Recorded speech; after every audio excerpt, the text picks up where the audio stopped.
On this day, the 9th of November, 1914, the German cruiser, the Emden, is sunk by the HMAS Sydney in the Cocos Islands. The Emden is one of the most interesting ships of the World Wars. They had one of the longest and greatest adventures of any German ship, and it is something that we need to talk about. At the beginning of the war, the Emden was based in Qingdao, which is a Chinese port city in Shandong, which the Germans at the time had purchased, or were borrowing, I suppose you could say, a treaty port. So they knew that the war was coming after the assassination of Archduke Ferdinand, and so the Emden put out to sea. It was the only cruiser in Qingdao at the time. There were some other smaller ships, but it was the fastest and largest of the ships in the Pacific German fleet. On the 2nd, the Germans declared war on the Russians. The next day, the Emden captured a Russian ship, the Ryazan, and sent it back to port in Qingdao, where it was going to be refitted into a German ship. On the it then left again port, because it brought back the Ryazan, and it went back over to the Mariana Islands, which were German islands at the time. The next day, Japan declared war on the Central Powers, Austria and Germany at the time, and the Japanese obviously wanted these islands, big juicy islands right next to Japan. That's definitely something that Japan wanted. So the Caroline Islands, the Mariana Islands, Palau, places like that. So the German Pacific Fleet decided they needed to get out of Dodge very quickly, because the Japanese had a very large professional fleet. They were their own home fleet right there. The Germans only had a very small fleet. So they decided that they were going to go towards South America, and on their way they'd disrupt Allied shipping. And they were hoping that they would be able to get around Cape Horn and back towards Germany. They decided, though, that the Emden, since it was the largest and fastest ship, should go to the Indian Ocean and disrupt British shipping there. It was felt that they needed at least one more ship in the Indian Ocean, it being a very important route for British shipping and Allied shipping. And there was only one other ship, German ship, in the Indian Ocean at the time. So the Allies thought the Emden would be going along with the rest of the fleet towards South America. But they secretly went through the Dutch East Indies and into the Indian Ocean. So, on the 10th of September 1914, the Emden took a Greek collier, so that solved their fuel problem for the moment. They were able to take that ship. They took 5 more ships very quickly. They sank 2 British ships, and at this point the Admiralty, the British Admiralty, was getting concerned, having this German ship going around sinking British ships, seizing ships and colliers as well. They would seize neutral ships as well and search for contraband, they would call it. The captain of the Emden was actually quite an honourable fellow. If he did capture a civilian ship or a neutral ship, he would let them go if there was no contraband on board. And even if he was going to sink a ship or seize a ship, he would not harm the crew. He would either try to set them down somewhere or put them in a smaller kind of ship that wasn't as useful to him. So he was quite the honourable fellow. So the Allies then decided they needed to find the Emden. It was too dangerous to have running around the Indian Ocean. On the 22nd of September, the Emden bombarded Madras in India. So here he is getting very cheeky. He went into the port and he blew up some oil ships and containers, causing a lot of damage at the port. Sank 2 ships on the 22nd, so just after he bombarded Madras, and he took another collier.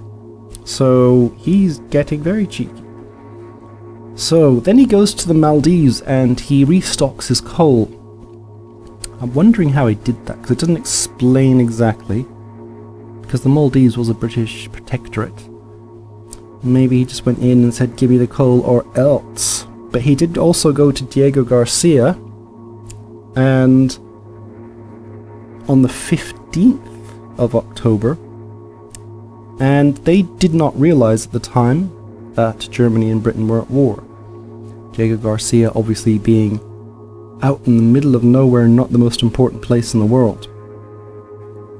So the locals welcomed the Emden enthusiastically. They had dinner together. The captain was a guest of honor in the little house that the governor of the island lived in. They were given presents, they were allowed to stay for a few days, and they refueled, restocked their supplies of water, food, and defouled the ship. I wonder what they thought afterwards when they realized they were entertaining an enemy. So he goes off then and decides he's going to do something a bit cheekier even than what he did in Madras. He went into Penang, in what is now Malaysia, Georgetown, that sort of area. He went into Penang, sank a Russian vessel, and then he tried to sink another vessel, but had to pull out at the last minute when he realized a British warship was coming in. He somehow gets around the British warship. They're firing at each other. Then he runs into a French ship, which he also sinks. So he's gone into Penang and he sank 2 Allied ships, then steams off, and he's got the entire fleet in the Indian Ocean looking for him at this point. He's the only German ship left, and he has sank and captured so many different vessels and bombarded British ports. He is a big threat at this point. So finally, he decides to go to the Cocos Islands. The Cocos Keeling Islands, which are now Australian, were a British territory at the time, and they were a coaling station and a wireless station. So it was out in the middle of nowhere, but it was a wireless station, so it was in contact with Australia and India. So if he could cut this, he could cut communications between India and Australia, which would be quite something. Now, when he got towards the Cocos Islands, he tried to jam their signals, but unfortunately for him, they managed to get one final message out, and the HMAS Sydney, an Australian Royal Naval, His Majesty's Australian naval ship, managed to pick this up, and there was a convoy from Australia at the time, and so they sent off the Sydney to see what was going on, and they knew at this point that the Emden was in the Indian Ocean, although they didn't think it was that far down. What happened was a bit of a battle.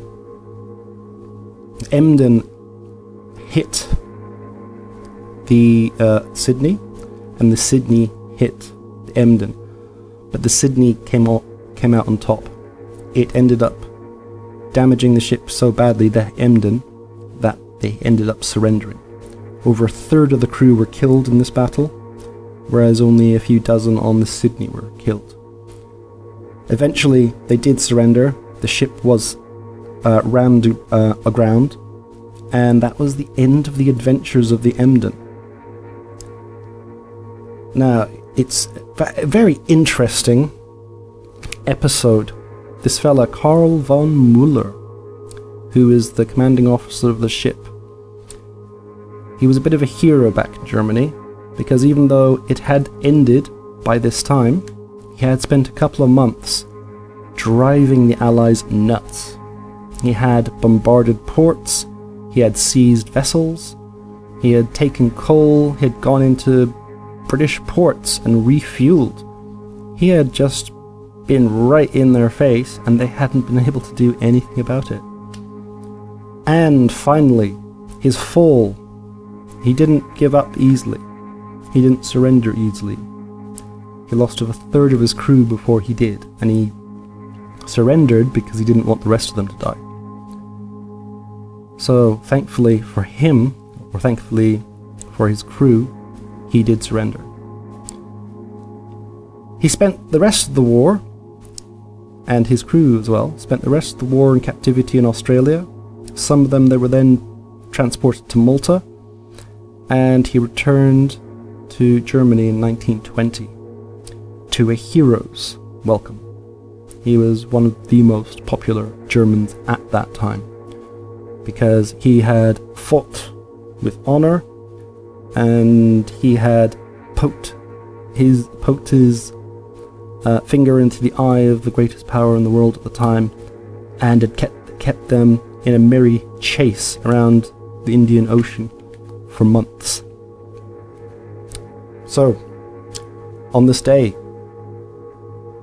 the 9th of November 1914, the adventures of the Emden end in the Battle of the Cocos Islands. If you like these videos, come back for more. Subscribe, comment, and like.